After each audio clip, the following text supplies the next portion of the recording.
This is a tutorial on how to set up and start using your Sozo and do so safely. So to attach Sozo to the wall, we have this suction cup. That's the surface that's going to hold it to the wall. So in order to activate that suction cup, we have a plunger here on the side that you depress that's going to expel the air and create this suction.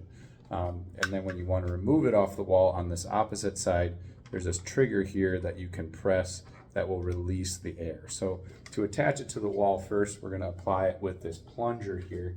So we put it on the wall, you simply depress that as you apply some pressure into the wall like so.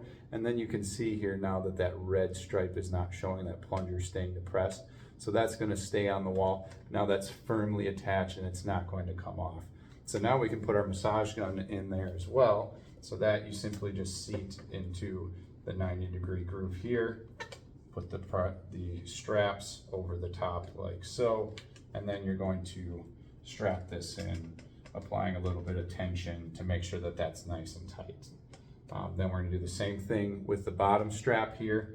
So we're going to pull this tight like so, and then we can tuck the rest of the strap in here.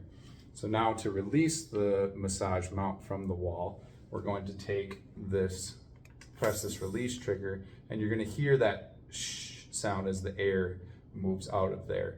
If you don't press this hard enough, you aren't going to hear that sound, and then it's still going to stay somewhat attached. Another way you can tell it's free from the wall is this plunger then moves out, and we can see this red stripe. So now we can simply remove it from the wall. We can remove the massage gun once that's down. Some safety tips with this: please do not mount this to a window. Since we're applying pressure and vibration, a window always has the risk of potentially falling out. Although it's a low risk, we don't want anybody having a negative experience with that.